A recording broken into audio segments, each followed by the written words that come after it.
Today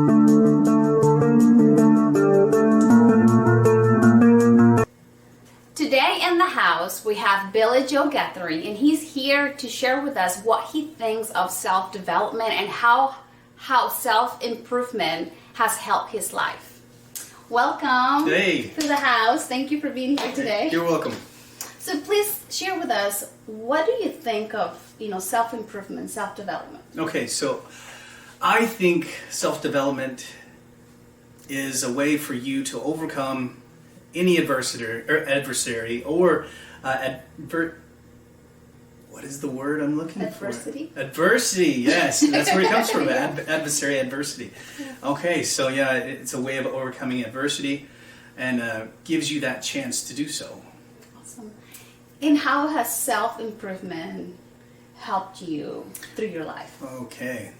All right, so for me, my biggest story my story started, I have a few stories, but my story began whenever I moved from a city school to a country school, and I was pretty heavily picked on there at that spot. And as I went through that process of being picked on, which was different, I always considered myself a tough kid and I could stand up to whatever. Well, as I got there, I was the outsider. I was the one that, picked on and bullied. And it got so bad that I began to believe it, and that's really bad. So by them telling me these things, I truly started to believe it. And then whenever I started to believe it, I was bullied by even more people because I believed that I was as dumb as what they were telling me. So yeah, even some of the teachers, jumped in. Yeah. So, but that's okay, because with that adversity,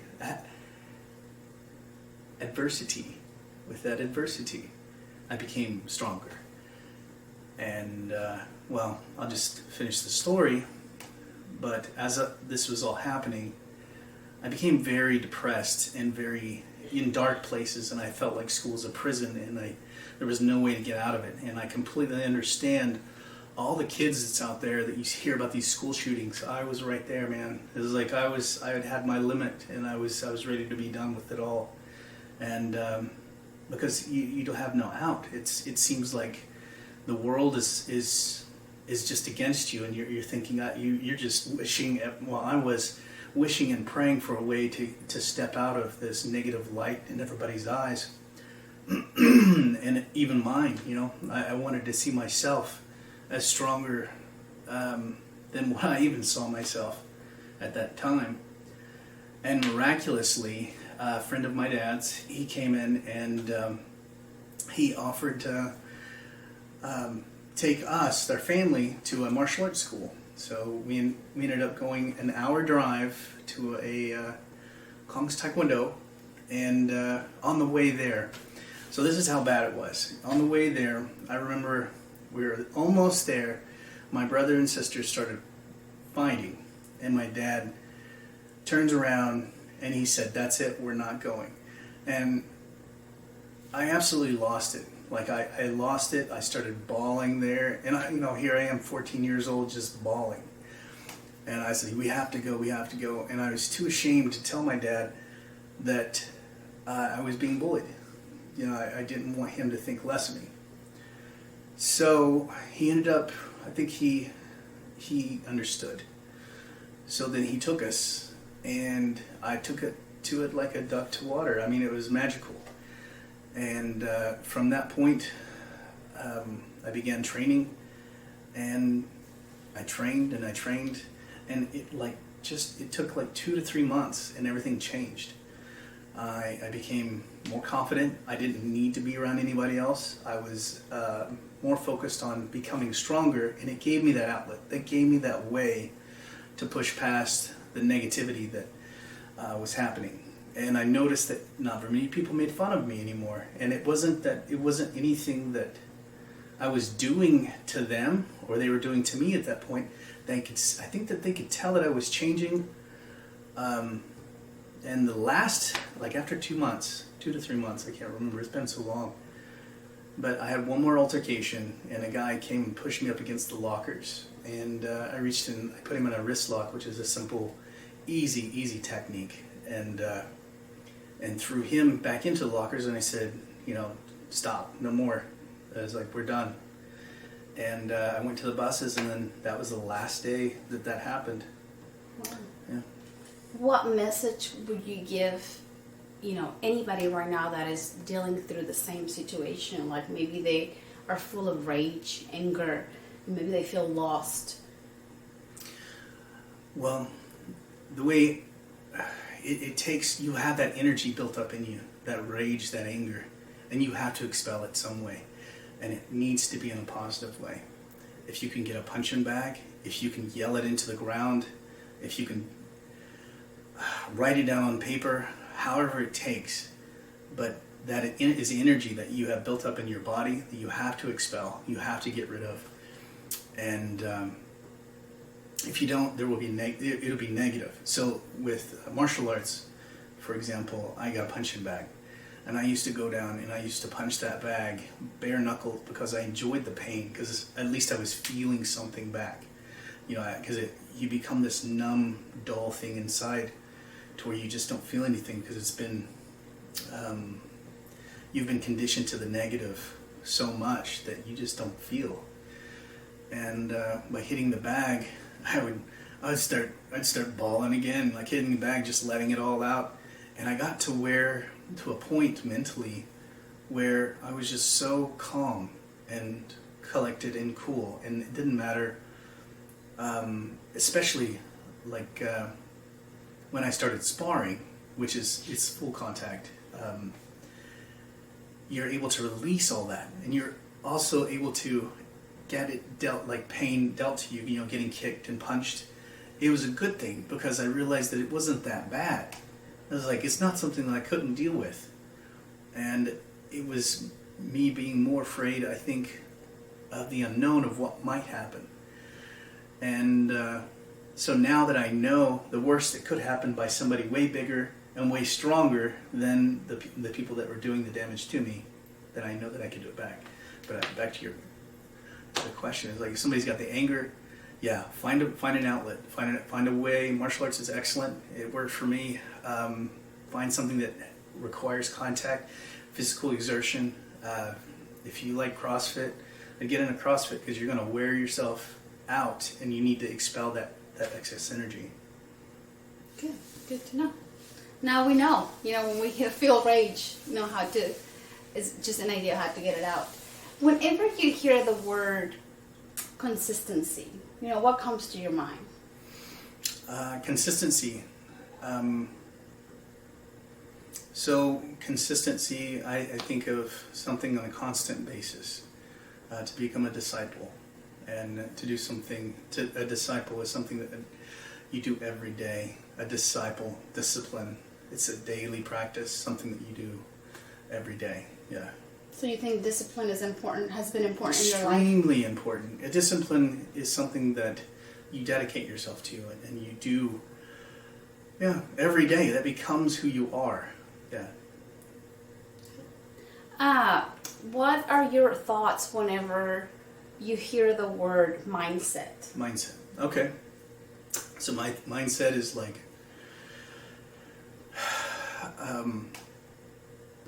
where do you want to go? What direction do you want to go? Who do you want to become? And then you set that point in your mind. And no matter what it takes, you are set. That is it. I'm going that direction. This is who I'm going to become, and nothing gets in your way. And that's what I consider a mindset. I think that it is basically it's like a temperature gauge or a speed limit that you are using to get to the point that you want to go to. Now, how do you deal with the distractions? You know, 'cause sometimes we have a goal and then life happens, or we get distracted. So how do we handle the distraction? It is like everything else. If your goal and your mindset if your goal is important, like is it really important to you, then you don't really see much of anything else. It's like, that's my goal. That's what I truly want. And if you're in pain because of something that's happening, and if that's your goal, that pain will drive you to get there. No matter what the distractions are, you're going to not pay attention to it because you want to go that direction. And distractions, if the distractions are too loud, then your want is not loud enough. That's good. I like that. Do you think self-improvement heals your heart? 100%. Yeah. Yeah, because without martial arts, I would have been in a very bad place right now. So I owe it all to martial arts and my dad for taking me. And yeah, but I don't want to get it twisted either. That I don't see those guys that all this this happened to me. I don't see it as a negative thing. I'm very grateful for it. Because of that negativity, I grew stronger. The strongest plants and trees have resistance. So I think it's the same with people. They require resistance to grow. So yeah. Awesome. So do you think through the process, did you learn to forgive? 100%. Yeah, because it's like those guys, who did this, they had a lot of pain as well. I found out later that they had really rough lives, really rough home lives, and I get it, because everybody wants to feel like enough.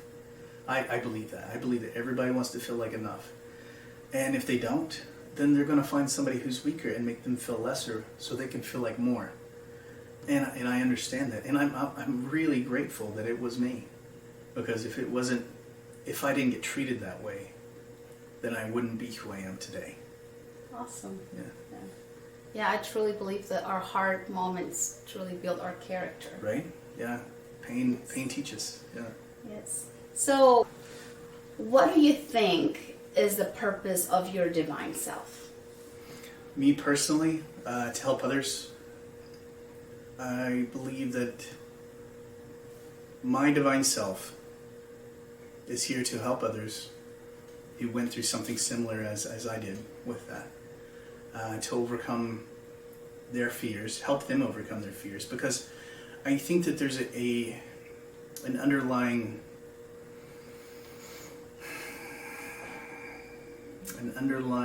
code to things, because the pain that I went through is maybe different than the pain that you went through, but I understand what needs to happen to fix my pain, and I know the direction you need to go to fix yours.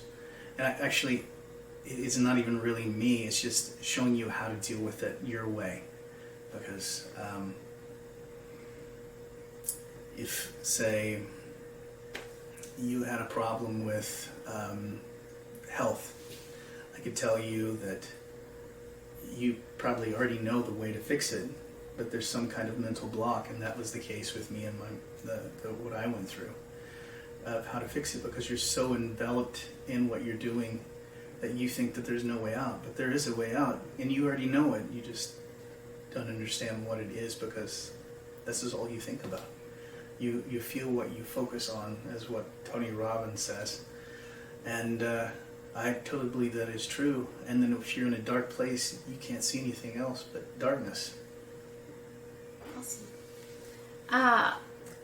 You please share with us, how was the experience, and how did you use your tools, your strategies and techniques that you've learned to survive 45 days in a wilderness survival camp or experience? Okay, so yeah, I went through a 45-day wilderness survival camp, and it was a great experience. It was something I'd always wanted to do, and super freaked out too. It was something that your mind, man, I learned so much about my mind, that it is so paranoid, and is so, whenever something that you're thrown into a scenario where you're sleeping outside all day, or all night, all day, you're just out for 45 days, there is no sleeping under a tent, you have a shelter that you built. or that other people helped you build, and you're sleeping out inside of it, it's different. It's you are scared at first, and you are let's see, what else? You're scared at first. Scared of the unknown, I'm guessing. Yeah, for sure. I remember hearing things all around me. I'm thinking, man, what's going to get on me? Is there going to be a snake or a coyote or something? And you just don't know what to expect. Were you outdoors the whole time? The whole time.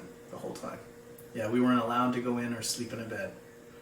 Yeah. How was the weather? It started out nice, and then it became very rainy, and then it became very snowy. So it was in extremes on all ways, and but again, I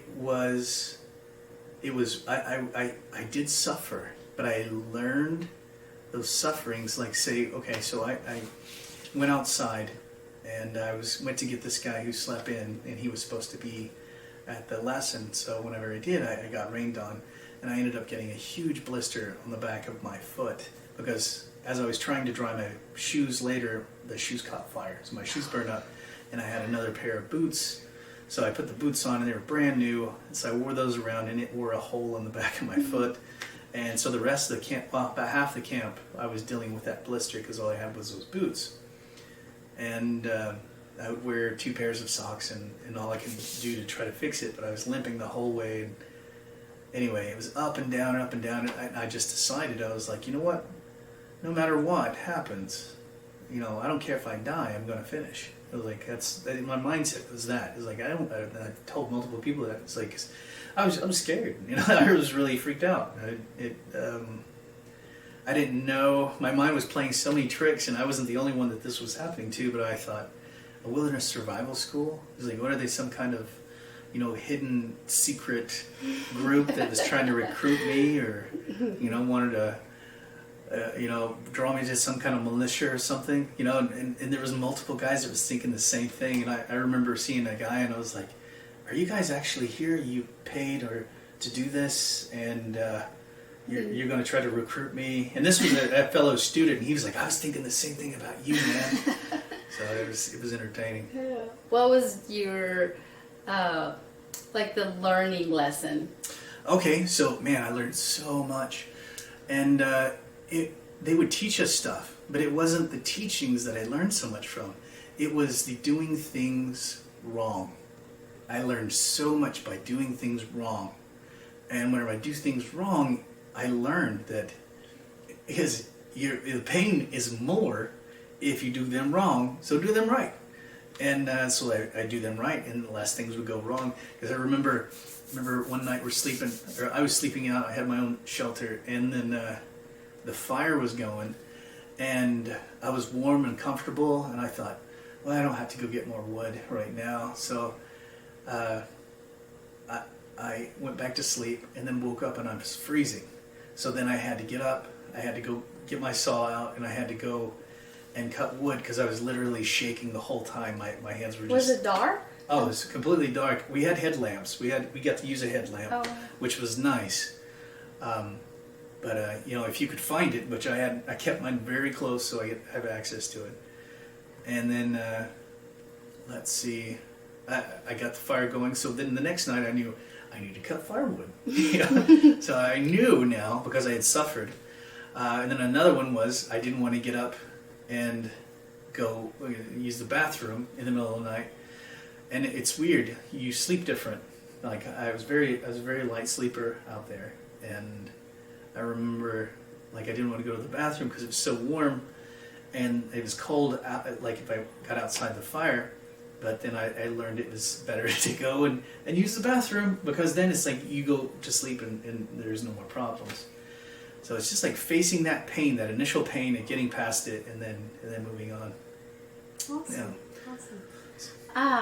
Well, thank you for all the information and the wisdom you're sharing with us today. But before we go, please share with us with our audience, what are a message, tips, techniques that they can use to begin to create a brighter future?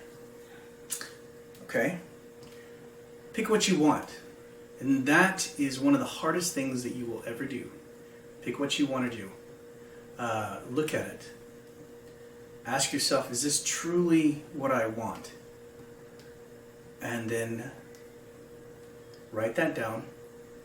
Write down who you are right now and what is lacking in you right now to become the person that you want. Start adding those things that the person that you want to be is or does to who you are now. And by doing that, you'll slowly become that person that you want to be. Awesome. Well, thank you so much for Yeah. being here and sharing your time with us. Yeah, you're welcome. Thank you, everybody for having who's me. listening to us. And I hope you find a word, a phrase, any type of information that was helpful to you to brighter your future. Blessings to you all. Take care. Yeah.